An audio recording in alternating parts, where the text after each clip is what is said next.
it can help so much that to just sit and keep our story to ourselves is for me, it's not an option, because there are other kids out there that need it, not just Charlie.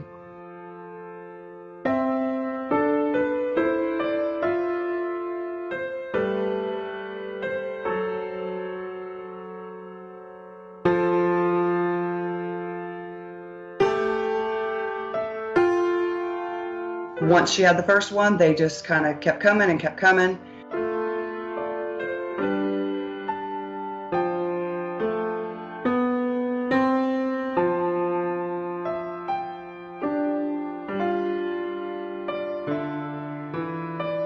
Sent her to school, no problems. Picked her up from school, gave it to her, no problems. We gave it to her every single day. She started kind of having a few small breakthrough seizures, but they weren't as intense as the ones prior to giving her the THC.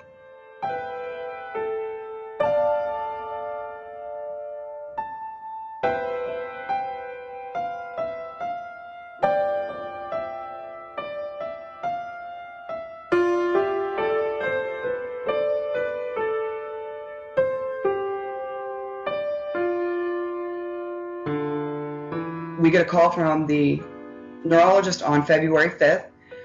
Somebody had dropped the ball in their office and they still needed a signature from us. So the prescription hadn't even left their office at that point. It still needed to be sent to Epidiolex, who would figure out the dosing, and then Epidiolex would send it to the specialty pharmacy. And, just, it was frustrating because we're like, okay, we're still at square one. We went to the doctor 5 days ago and, things should have been sent already.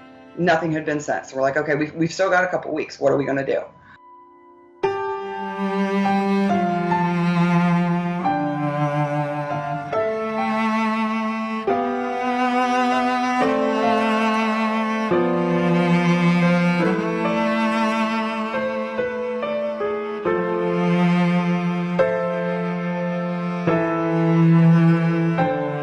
Normally when I would open the door, Charlie would she'd kind of pop up and say, hi, or morning, there would be some kind of movement.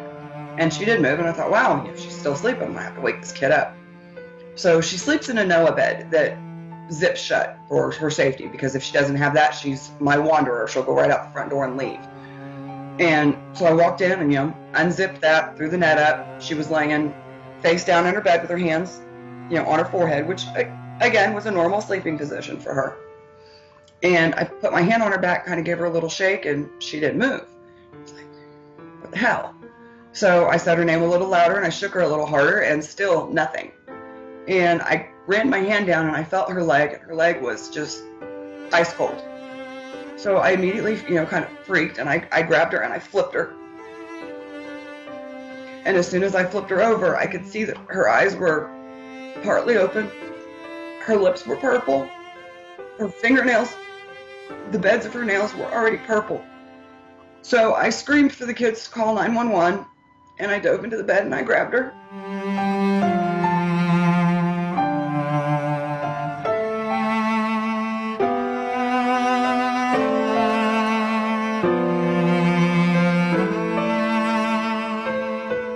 They searched my house for 3 hours, wouldn't let us inside. They took everything out of Charlie's bed. We were treated like criminals, and it was because I was giving her THC. But I was giving that to her to try to help her because we weren't getting the help that we needed fast enough.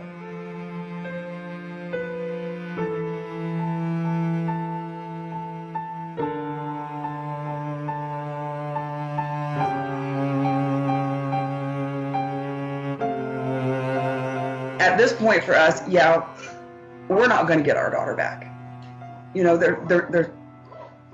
You can't. And we have two choices.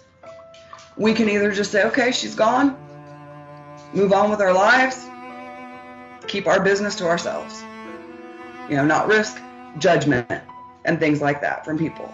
Or we can do what we decided to do and talk to people, tell them what happened with her, tell them how good things could have been. If I would have gave her more, she'd probably still be here.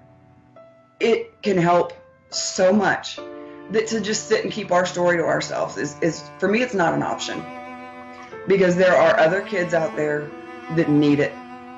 Not just Charly.